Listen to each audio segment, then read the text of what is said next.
अस्सलामुअलैकुम व्यूवर्स, आपको अपने चैनल पाक हैंड्स फार्मिंग पर खुश आमदीद कहता हूँ। आप सब खैरियत आफ़ियत से होंगे, उम्मीद करता हूँ। अल्लाह पाक आप सबको अपने करम फजल और रहमत के साए में रखे। लास्ट वीडियो में मैंने आपको अपने सेटअप का विज़िट करवाया था, जो कि इतना एडवांस तो नहीं है, मगर मैं आज आपको वो तमाम इन्फॉर्मेशन शेयर करने जा रहा हूँ कि मैंने ये सेटअप कैसे बनाया और मैं इस सेटअप तक कैसे पहुँचा। तो चलिए शुरू करते हैं। सबसे पहले आप लोग बेहतर जानते हैं कि किसी भी शौक़ की जो इब्तिदा है वो बचपन से ही होती है। इसी तरह मैंने भी शुरुआत उन छोटे छोटे चूज़ों से ही की जो कि गली मोहल्ले में लोग बेचा करते हैं। मैंने भी वो चूज़े ख़रीदे और उनको जूतियों के डब्बे में रखता, जो कि कुछ ही दिनों में मर जाते थे। फिर आहिस्ता आहिस्ता देसी चूज़े रखना शुरू किए और हुआ ये कि उन देसी चूज़ों में से भी एक ही चूज़ा ज़िंदा बचा और वो भी मुर्गी निकली। हमने फिर क्या किया, हमने अपने गांव में से उस मुर्गी के लिए एक मुर्गा मंगवाया और उस जोड़े को देखकर बड़ा खुश हुआ करते थे। क्योंकि बचपन में आप लोग जानते हैं कि एक छोटी सी कोई भी जानदार चीज़ हो तो देख के इंसान खुशी होता है, बच्चा तो बच्चा ही होता है ना, तो खुश हुआ करते थे हम भी। तो एक दिन क्या हुआ जी, मेरे बड़े भाई हैं तो वो 2 असील चूज़े लेकर आए और वो दोनों चूज़े भी मुर्गियाँ ही निकले।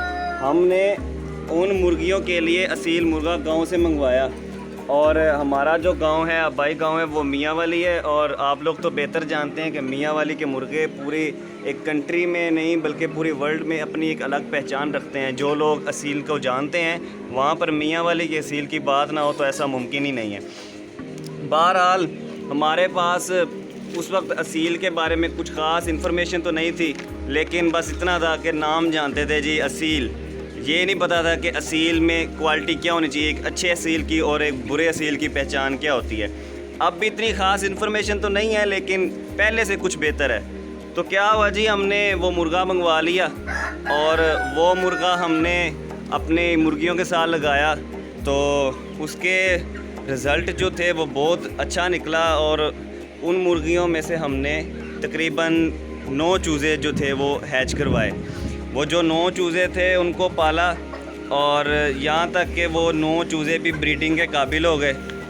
और एक वक्त ऐसा आया कि उन 9 चूज़ों की हमने ब्रीड करवाई और उसमें से हमारे पास तकरीबन 25 से 30 चूज़े मज़ीद बन गए।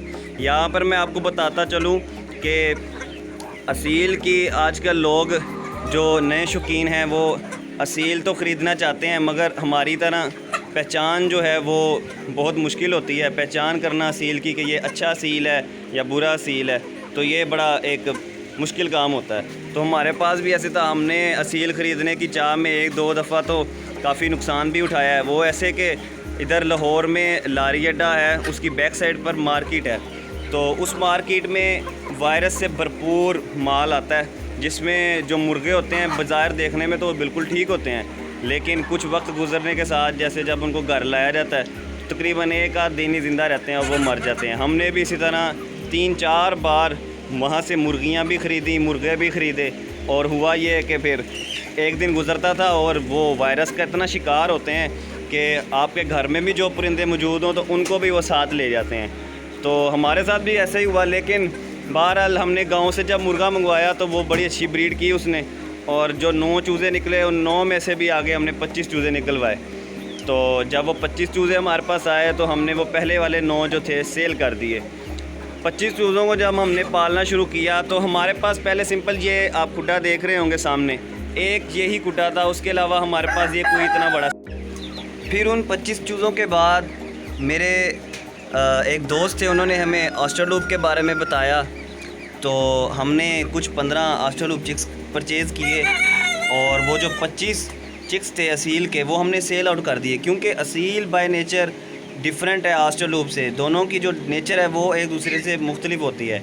तो हमने कहा कि क्यों ना सिर्फ एक ही ब्रीड पर वर्किंग की जाए। तो जब हमने वो 15 ऑस्ट्रेलूप चिक्स लिए तो उनमें से तकरीबन 10 चिक्स हमारे पास बचे और 5 जो थे वो मर गए।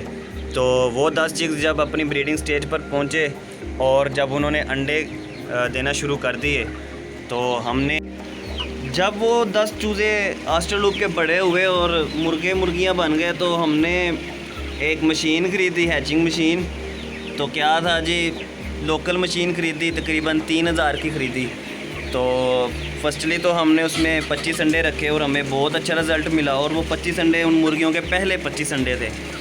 लेकिन वक्त गुजरने के साथ जब हमने नेक्स्ट दूसरी हैचिंग के लिए अंडे रखना शुरू किए तो हमने तकरीबन 50 अंडों की वो मशीन थी, हमने 50 अंडे उसमें रख दिए, लेकिन हमें रिज़ल्ट ज़ीरो मिला। उसकी वजह क्या थी?